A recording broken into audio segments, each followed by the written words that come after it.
오늘도 고약관님을 모시고 하는 책 소개 시간. 명저. 나 이거 아직도 소름 돋아.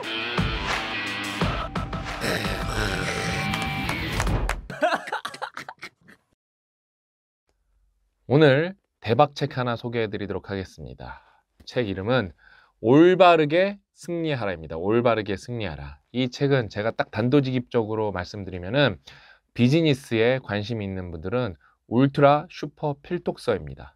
그냥 너무 좋아갖고 제가 이 책을 읽으면서 바로 읽자마자 한 챕터 읽자마자 고약가님한테 전화해서 이거 대박인데? 이 책 미쳤는데? 원서로도 또 읽어봐야겠는데? 그러면서 이 책을 계속 읽으면서 중간에 이제 저희 이제 더비의 대표이사인 홍석기 대표이사를 만나서 야 너도 이 책 무조건 꼭 읽어봐라.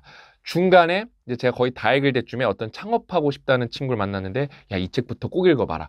이 정도로 말할 정도로 이거는 진짜 제가 앞으로 어디 대표이사님들 만날 때는 이 책은 무조건 선물로 가지고 갈 정도로 정말로 훌륭한 책입니다. 이 책은 쉽게 말하면은 올바르게 승리하라. 그냥 뭔가 열심히 일하지 말고 제대로 이겨야 된답니다. 제대로 이겨야. 그러니까 막 열심히 해서 좋은 제품 만들어 봤자 돈을 못 벌 수도 있다. 어떻게 우리가 접근해야 되냐? 생태계적으로 접근해야 된다.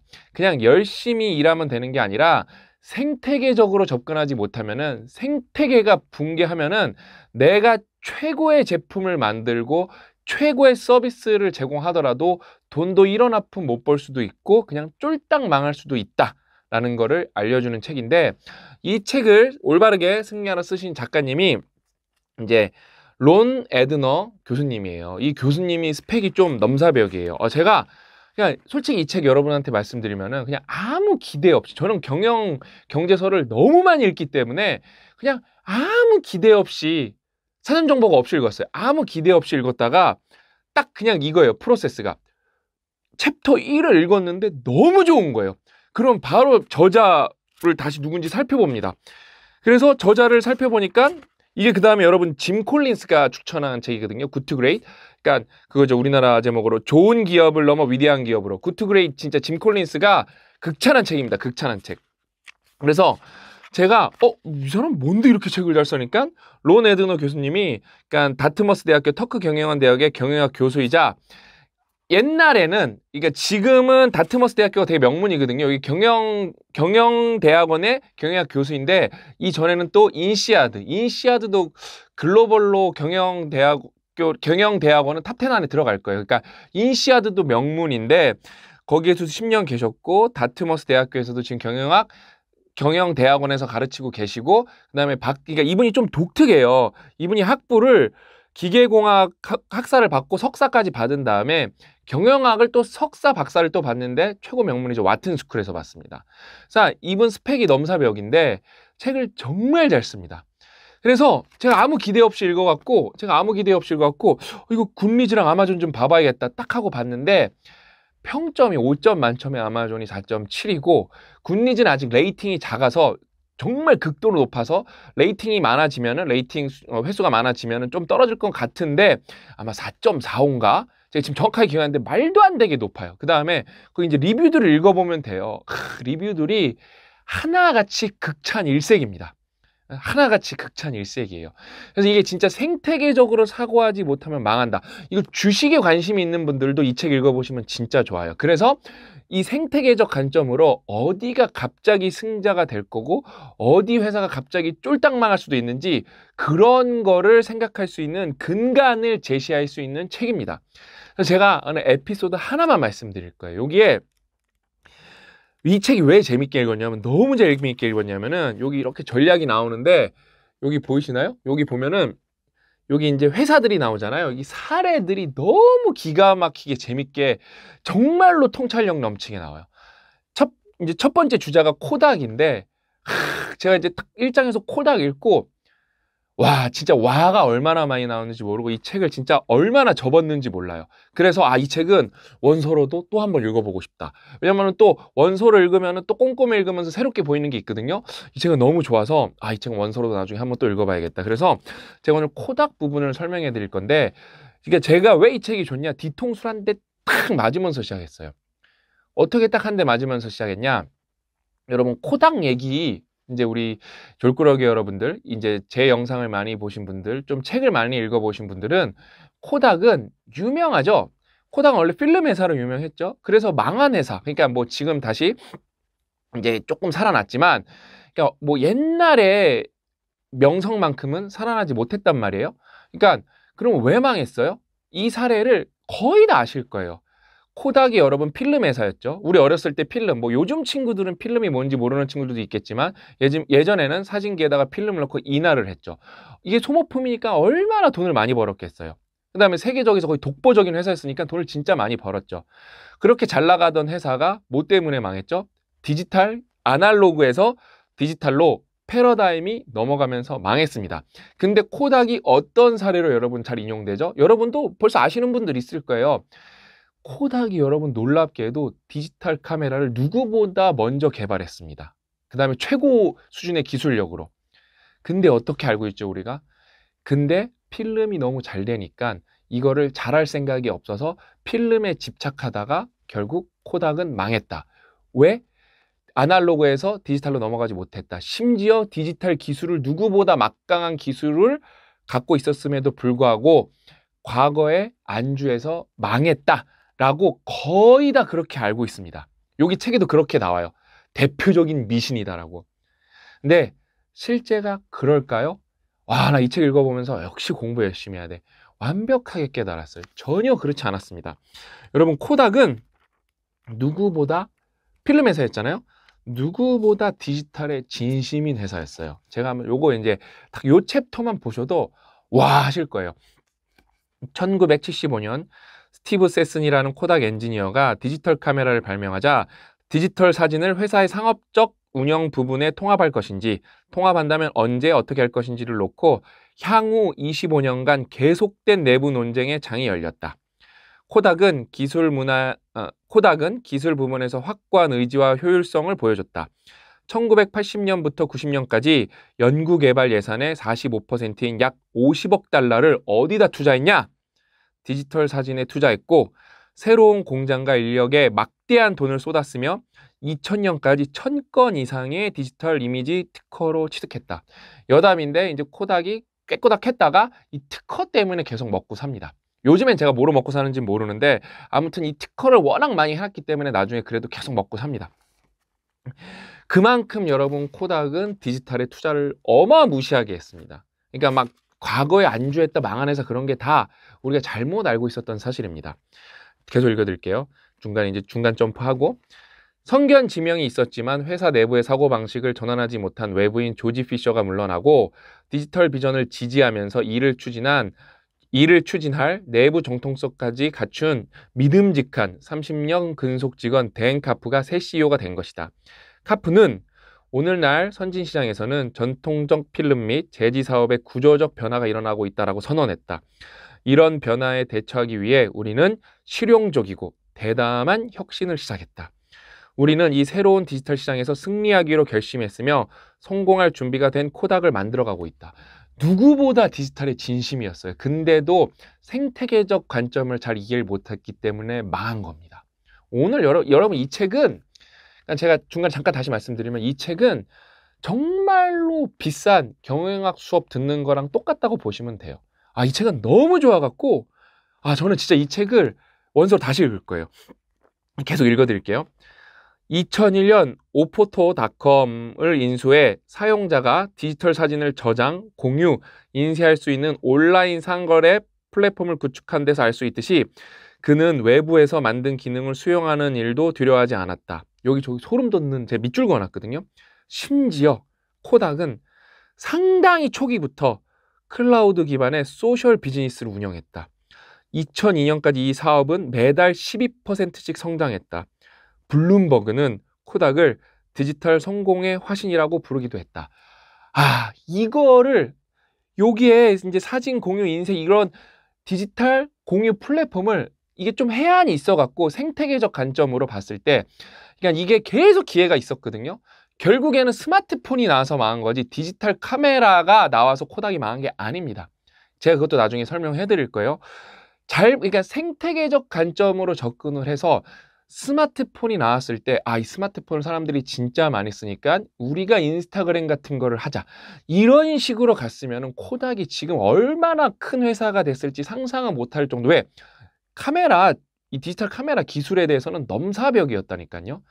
그 다음에 인쇄, 아무튼 사진에 관해서는 그냥 최고였기 때문에 필터링 이런 것도 맘먹고 했으면 인스타그램은 상대도 안 됐겠죠. 근데 그거를 볼 수 있었던 해안은 없었던 거죠. 그냥 기술력에만 계속 집착했던 거예요. 그 다음에 판단을 잘못하고 1등을 하기는 하는데 엄한 데서 합니다. 그냥 최고가 되긴 되는데 엄한 데서 합니다. 어디서 되냐? 계속 제가 읽어드릴게요. 2005년 코닥은 미국 디지털 카메라 판매량 1위를 차지하며 경쟁사인 캐논과 소니를 앞질렀다. 그러니까 전 세계로는 3위예요. 디지털 세계에 적응하는 고통을 감수하고 2006년에는 전 세계 필름 공장을 폐쇄, 직원 2만 7천 명을 해고했다. 코닥은 디지털 분야에 전념하기에 2007년 수익성 높은 의료 영상 사업을 23억 5천만 달러에 매각했다. 이것도 잘못된 결정이었습니다. 카프의 후임 CEO 안토니오 페레즈의 말을 빌리면 일반 사진과 전문 사진, 그래픽 커뮤니케이션 분야에서 우리 회사의 중요한 디지털 성장기에 관심을 집중하기에 현금을 투입했다고 한다. 그러니까 이 디지털 시대가 열렸는데 코닥은 뒷부분에 계속 말씀드릴 건데 여러분, 코닥은 디지털 카메라는 자기네가 있으니까 그러면 이제 필름이 없어지니까 뭐로 돈을 벌 거냐?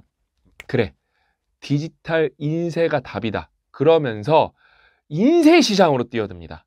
프린트 시장으로 뛰어듭니다. 그냥 얼추 보면 맞는 것 같아요. 그러면서 심지어 잘하기까지 합니다. 제가 계속 읽어드릴게요. 그래서 그 디지털 인쇄 올인을 하려고 이 진짜로 중요한 어떤 사업부였죠?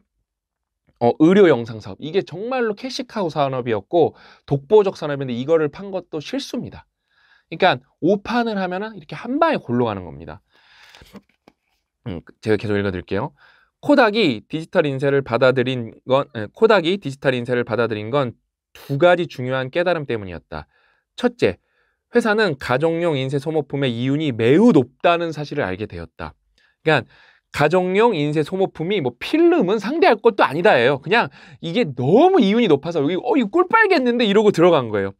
검은색 프린트 잉크 가격은 1갤러당 2,700달러로 BBC가 선정한 2018년 세계에서 가장 비싼 10대 액체 순위 8위를 차지했다. 그보다 순위가 높은 액체는 전갈톡, 인슐린, 샤넬 넘버 5 등이었다.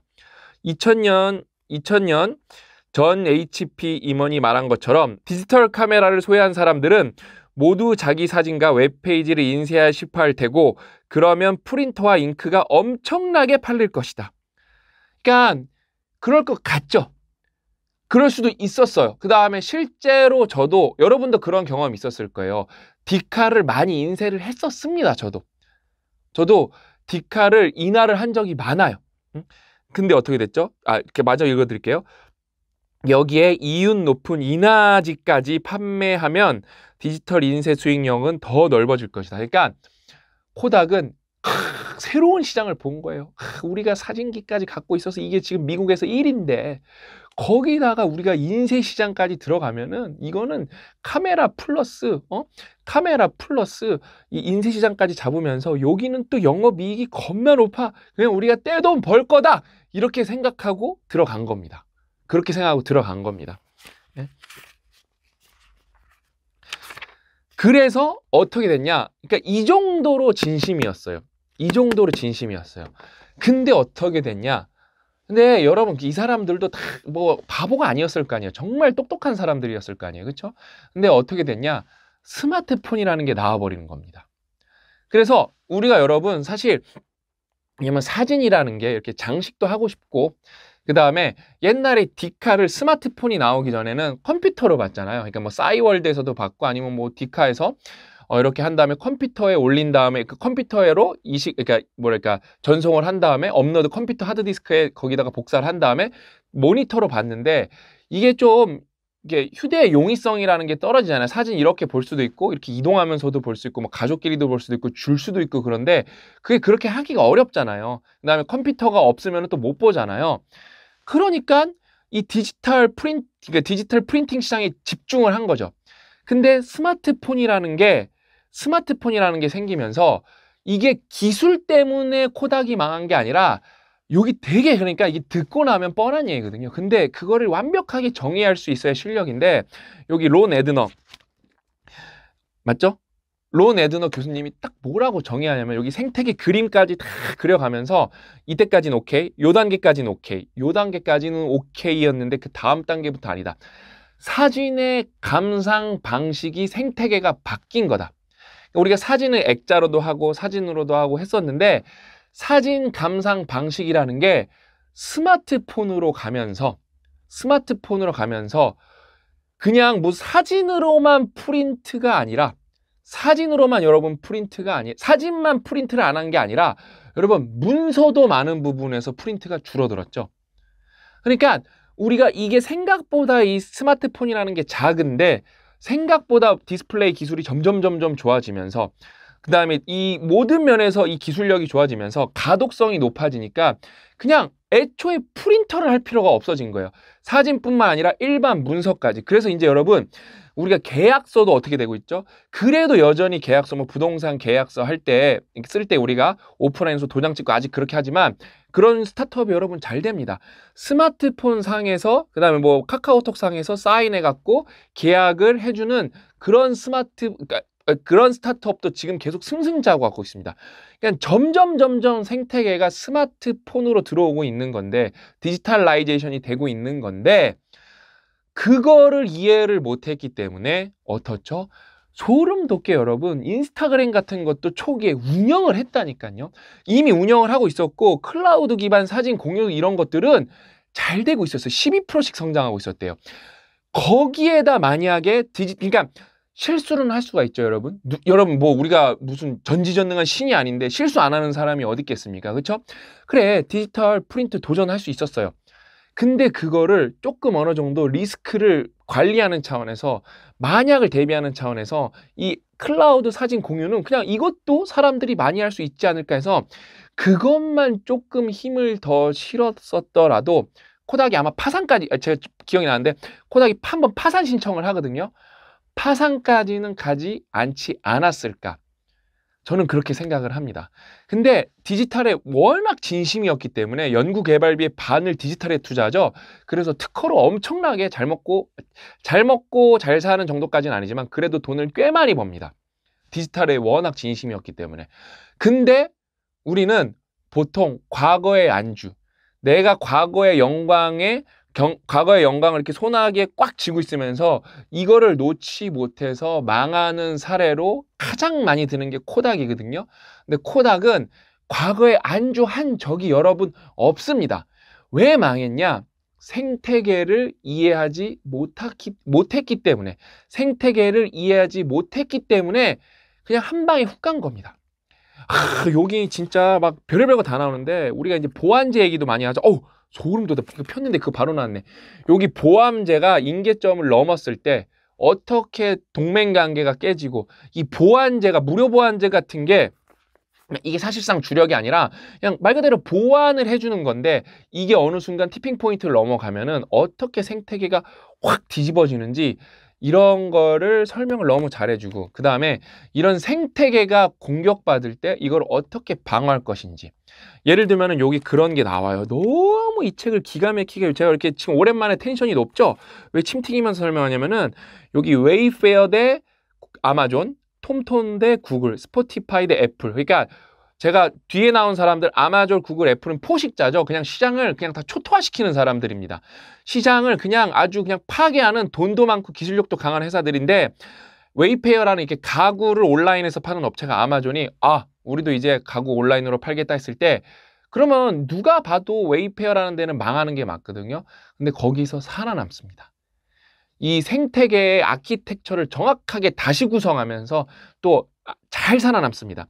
이 톰톰이라는 데는 이 디지털 지도, 그러니까 이제 내비게이션용 지도, 이런 우리가 뭐 구글 맵 같은 것들 있잖아요. 이런 거에서 선두주자였는데 구글이 구글 맵을 무료로 풀어버립니다. 이걸 유료 서비스하고 있었는데 버틸 재간이 있나요? 근데 기가 막히게 또 그거를 깨닫고 피벗을 잘해서 또 살아남습니다. 아주 기가 막힙니다. 그 다음에 이제 스포티파이도 우리가 잘 알고 있는, 우리나라 사람들은 잘 안 쓰는데 외국에서는 뭐 독보적인 서비스죠. 스포티파이가 애플이랑 경쟁했을 때 어떻게 살아남았는지, 그러면서 스포티파이가 중간에 오만해지거든요. 그래서 동맹이 생태계를 잘 지켜야 되는데 자기네가 충분히 잘할 수 있다고 믿어서 생태계에서 더 독자적으로 군림하려고 그랬다가 한 방에 골로 갈 뻔하거든요. 그것도 어떻게 그거를 깨닫고 잽싸게 반성해서 살아남는지. 여기 보면은 제가 여기 또 보여드리고 싶은 거 있는데 너무 설명을 잘해서 마지막 7장도 기가 막히고, 오늘 제가 직원들한테도 이 책 너무 좋다고 설명하고, 여기 보면은 그래프를 하나 보여드리고 싶은데, 마지막이 마이크로소프트 얘기인데 제가 마이크로소프트를 너무 좋아해갖고 정말 잘하는 건데, 여기 딱 그래프 보시면은 여기가 이제 스티브 발머가 있고 그 다음 시가 사티아 나델라잖아요. 그냥 발머의 시대와 나델라 시대 때 이거는 뭐죠? 매출 이렇게 급격하게 증가한다랑, 그다음에 주가도 너무 기가 막힌데 발머의 시대 때는 그냥 횡보를 합니다. 뭐 주가가 올라가지 않아요. 근데 사티아 나델라 때 이 유동성 장 터지기 전부터 마이크로소프트가 두각을 나타내기 시작했거든요. 그러면서 다시 엄청난 회사가 그러니까 옛날에는 뭐 윈도우 시대 때는 독보적이었는데 애플 뭐 이렇게 iOS 나오고 구글 나오면서 확 죽었다가 다시 살아나는데, 그것도 어떻게 살아나는지, 그러면은 스티브 발머가 잘못됐었는지, 그러면 스티브 발머는 올바른 기술에 투자하지 않았는지, 이런 거를 너무 기가 막히게 설명하면서 제가 고 작가님한테 한 챕터 읽을 때마다 형 이거 읽었어? 전화해서 계속 그래 이거지 너무 하고, 여기 그 다음에 알렉사가, 그러니까 인공지능 스피커 이런 걸로는 지금 넘사벽 넘버1이거든요. 그럼 알렉사가 애초부터 넘사벽이냐? 택도 없었습니다. 근데 알렉사가 어떻게 넘사벽으로 가는지 그거를 단계로 설명을 하는데, 오랜만에 진짜 제가 왜냐면 저는 다 좋아요. 저는 문학책도 좋고 역사책도 좋고 여러분 다 좋습니다. 근데 저는 제 인간 신영준의 본업이 뭐고, 지금 신영준이 제일 좋아하고 신영준이 가장 잘 설명할 수 있는 게 뭐냐? 경영이죠, 경영. 비즈니스죠, 비즈니스. 이 비즈니스 책이기 때문에, 관련 책이기 때문에 올바르게 승리하라. 그러니까 엄하게 노력하지 말고 제대로 승리해서 최고의 승자가 되라라고 알려주는 건데, 이게 왜냐면은 이게 원제가 Winning the Right Game이어갖고 진짜 그냥 제목이 좀 뻔한데? 그래갖고 아무 기대를 안 하고 읽었다가 너무 재밌어서 제가 이거 진짜 딱 3일 만인가 그러니까 딱 어느 정도 읽었냐? 3일 만에 다 읽었는데 3일 만에 저녁에 3시간씩 딱 집중해서 2시간씩 3시간씩 딱 밥 먹고 체야 재우기 전에 보고 체야 재운 다음에 딱 보고 해서 3일 만에 진짜 이렇게 몰입해서 이거 진짜 아껴가면서 읽었어요. 너무 재밌어서. 너무 재밌게 진짜 간만에 몰입해서 읽은 책이어서, 뭐 너무 우리가 좋은 책을 많이 소개하지만, 저는 뭐 자기 개발에 대해서도 좀 침 튀기면서 설명할 수 있지만, 이거는 경영 관련 서적은 여러분 이렇게 좋은 책이 자주 나오기가 쉽지가 않습니다. 그래서 그냥 이거는 뭐 필독서라고 안 하는 이유가 뭐 주부분들인데, 우리는 지금 문학이 필요하다. 이거는 인간이 보편적 측면에서 이 문학의 효용성을 깨달아야 되기 때문에 대국민 필독서. 그렇게 말할 수 있고, 그 다음에 예를 들면은 우리 하트 오브 비즈니스는 진짜 이런 CEO가 많아지고 이런 기업이 많아지고 우리가 이런 직업 윤리의식을 갖고 하면 국가가 발전하겠다. 그래서 대국민 필독서. 근데 이거는 좀 비즈니스에 되게 전문적인 책이기 때문에 비즈니스에 관심 있는 분들은 필독서인데, 내가 만약에 뭐 예술가고 그 다음에 뭐 내가 주부고 그 다음에 내가 학생이어서 뭐 당장 이런 거 관심 없다, 그런 분들은 안 읽으셔도 됩니다. 근데 내가 주식에 관심이 있고 내가 어떤 회사를 찾아야 될지 그런 데 관심이 있고, 그 다음에 내가 회사에서 과장 부장 정도 됐다, 그런 분들은 내가 회사를 다닐 거다, 그런 분들은 뭐 다 읽으셔야 되고, 그 다음에 뭐 비즈니스, 그다음에 사업에 관심 있는 분들, 앞으로 내가 언젠가 할지도 모른다, 그런 뭐 하고 계신 분들은 그냥 읽으면은 너무 책도 잘 써서 술술 읽고, 7장도 되게 얇거든요. 7장도 그냥 너무 좋아요. 그러니까 이 비즈니스에서 언어가 통일되지 않았을 때 거기에서 오는 그 비효율성에 대해서도 우리가, 저랑 고 작가님이 매번 강조하는 거고, 우리 상상스퀘어 고 대표님이 독서 경영을 하는 이유가 언어의 싱크로나이제이션, 언어의 동기화 때문에 하는 건데, 그래야 조직 효율이라는 게 올라가거든요. 기가 막혀요. 우리가 공부한 거를 많이 복습도 할 수 있었고 더 나아가서 모르는 것도 너무 많이 배웠고 그래 생태계적 관점으로 제가 그러니까 저는 수익화가 아니라 생태계화라고 말했잖아요. 그러니까 너무 그냥 훌륭하고 그냥 저는 우리가 저희도 어떤 생태계를 구축하고 있거든요. 계속 생태계라는 말은 저는 이 졸꾸러기 여러분들은 누구보다 많이 들어보셨을 거예요. 그렇죠? 이거를 저도 여러분들한테 이렇게 성공하는 걸 보여드리고 싶고 간만에 진짜 이거는 여러분 굿리즈랑 아마존 들어가서 리뷰를 읽어보세요. 4.7, 4.4 그냥 넘사벽 평가입니다. 굿리즈랑 아마존의 리뷰를 제가 하는 게 아니라 거기 가서 보시면 되시잖아요. 그렇죠? 이게 진짜 나는 이게 너무 행복한 게 뭐냐면 이게 미국에서 그렇게 흥행을 못한 책입니다. 이런 책을 고 작가님이 로크미드에 있을 때 판권을 산 거 우리가 발굴을 해서 여러분들한테 알려드리는 거라서 이런 넘사벽 책은 이제 미국에서는 많이 안 알려졌는데 우리가 읽으면 우리 경쟁력이 올라가는 거죠. 진짜 좋은 괜히 짐 콜린스가 추천한 게 아닙니다. 모든 분들, 많은 분들, 비즈니스에 관련된 모든 분들이 많은 분들이 정말로 꼭 읽어보셨으면 좋겠습니다. 아, 오랜만에 텐션이 올라서 막 땀이 났어요. 오늘 이야기는 여기까지고 다음 시간에 또 알찬 내용을 찾아뵙도록 하겠습니다. 또 만나요.